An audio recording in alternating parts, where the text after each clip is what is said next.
Force est de constater que malgré les années écoulées, la question de la bombe atomique allemande demeure un sujet complexe qui dépasse le cadre scientifique. La non-disponibilité de nombreuses archives, notamment américaines, et des zones d'ombre dans sa mise au point laissent s'exprimer les théories les plus divergentes, au point que les engins largués sur le Japon auraient été d'origine allemande. Si certaines de ces thèses tiennent plus du fantasme que d'autres choses, les travaux allemands dans le domaine de l'atome étaient loin d'être négligeables, si bien que les Alliés estimaient que l'Allemagne allait disposer d'une arme atomique fin 1944. Mais qu'en était-il vraiment de la recherche allemande? Les savants allemands sont parmi les premiers à mettre en évidence l'énergie nucléaire.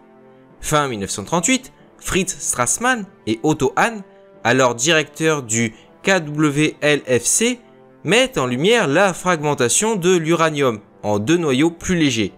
Cette découverte, appelée la fission, ouvre de nouvelles perspectives, si bien que les Allemands pressentent assez rapidement son utilisation militaire. Ça alors.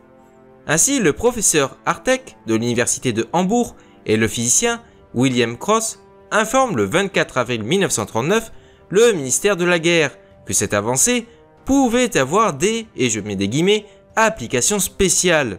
Sous ces termes, pour le moins vagues, se cache le fait que la fission de l'uranium pouvait découler un explosif d'une puissance inconnue. Le 15 août 1939, le docteur Fluge, travaillant également dans le même institut de chimie, rend lui aussi un article allant dans le même sens. Le 16 septembre 1939, le physicien allemand Robert Abraham, pionnier dans le domaine des hautes fréquences, envisage avec ses collègues toutes les conséquences d'une telle avancée. Leur conclusion est sans appel. Une arme à fission explosive peut théoriquement être mise au point. En septembre de la même année, les autorités allemandes prennent le dossier en main.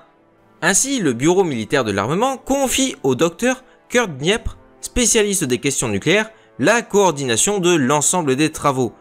Cependant, l'esprit de concurrence des scientifiques allemands rend impossible toute forme de coopération. Tandis que le bureau de l'armement, par l'entreprise de Hartek, se consacre à la séparation isotopique, l'enrichissement en U-235 et à l'acquisition d'eau lourde, considérée comme le modérateur indispensable à la réalisation d'un réacteur nucléaire, l'Institut de chimie, via le docteur Werner Heinsberg, s'intéresse également à la construction d'un réacteur, la machine à uranium. De son côté, le professeur Walter Boff s'attaque à la construction d'un cyclotron pour 1943. Enfin, le centre de recherche de la Poste, situé à Berlin, consacre une partie importante de ses fonds aux recherches du professeur Manfred von Ardenne, qui souhaite assembler un réacteur et un cyclotron. À n'en pas douter, les Allemands s'investissent dans le créneau du nucléaire, mais les efforts sont dispersés et Kurt Dniepr ne parvient pas à chapeauter l'ensemble des chercheurs. À ces intérêts divergents, propres au tempérament des savants, s'ajoutent des contingences matérielles. Les stocks de matières premières sont particulièrement faibles. En Tchécoslovaquie, les mines de Joachimstad ne produisent que de petites quantités d'uranium et de surcroît de mauvaise qualité. L'Allemagne est elle mal lotie en eau lourde car la production norvégienne de l'usine de Norsk Hydro à Rjukan est intégralement achetée par la France. La conquête de la Norvège, puis de la Belgique, où sont saisies 1200 tonnes d'uranium, relance la recherche, permettant l'exploration des voies conduisant à une bombe nucléaire avec le plutonium et l'uranium enrichi 235.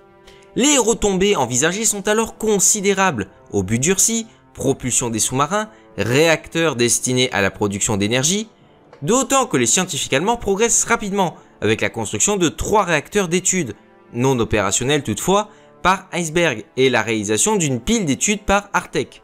Par ailleurs, ce dernier choisit la technologie de l'ultracentrifugation pour l'enrichissement de l'uranium et en décembre 1941, la première ultracentrifugeuse fait l'objet d'une commande. Début 1942, l'Allemagne possède une avance technologique non négligeable sur ses adversaires. Pourtant, 2 événements vont freiner le développement d'une arme atomique. En janvier 1941, suite à une erreur de calcul, Boff considère que le graphite ne peut être envisagé en tant qu'élément modérateur et mis sur l'eau lourde. En août, la stratégie militaire de l'Allemagne rend difficile la continuation d'un programme à long terme, car la situation immédiate absorbe une bonne partie des ressources et des financements. En février 1942, à la mort de Fritz Stott, Albert Speer est nommé à la tête du ministère de l'Armement. Les différents programmes nucléaires sont alors concentrés entre les mains de Abraham, qui prend la direction du Conseil de la recherche de l'Allemagne.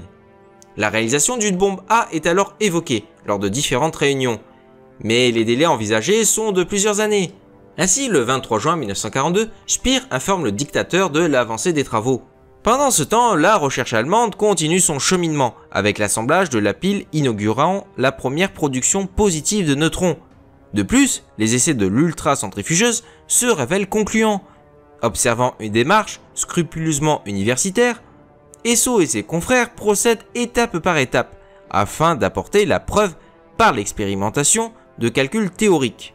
Si ce processus limite les erreurs, il n'en demeure pas moins très lent, surtout au moment où les USA décident de faire le contraire pour accélérer la mise au point d'une arme opérationnelle.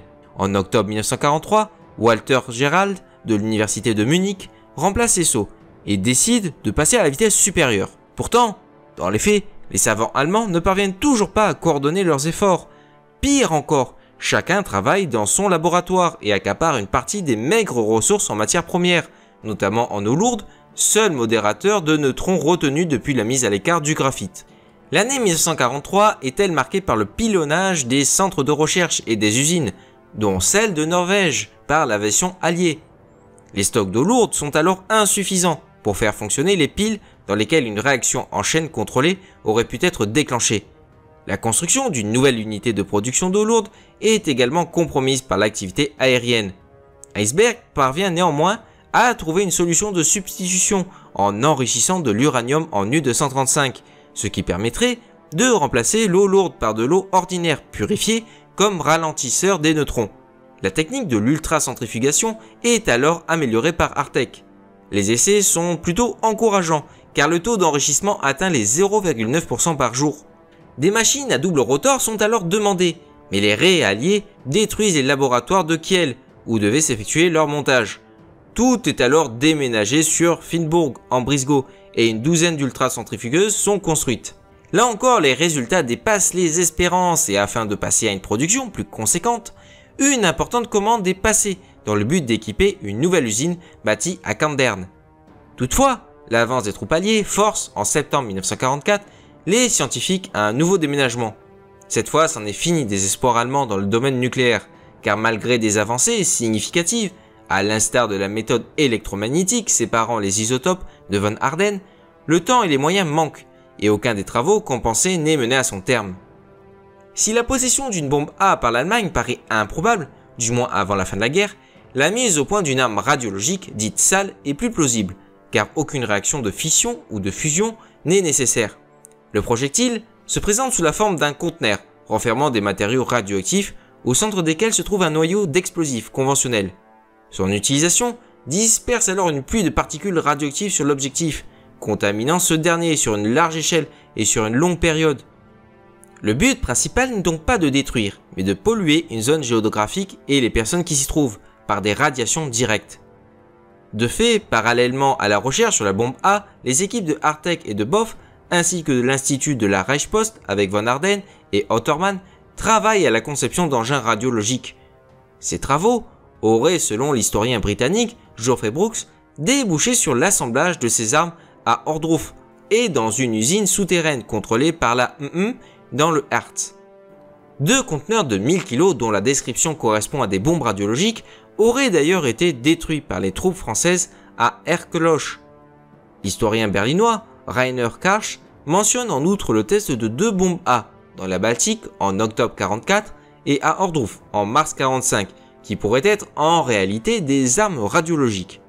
Si les arguments avancés demeurent toujours sujets à interprétation, certains dirigeants de la Luftwaffe ont envisagé l'emport de dites bombes spéciales par des aéronefs capables d'atteindre le territoire américain. Mais là encore, c'est une autre histoire et nous y reviendrons plus tard. Et voilà les bergers, vous l'aurez compris, cette histoire est assez intrigante. Nous n'avons pas encore accès à tous les documents ni à toutes les archives, si bien qu'il demeure, comme je vous l'ai dit dans l'intro, des zones d'ombre sur pas mal de sujets.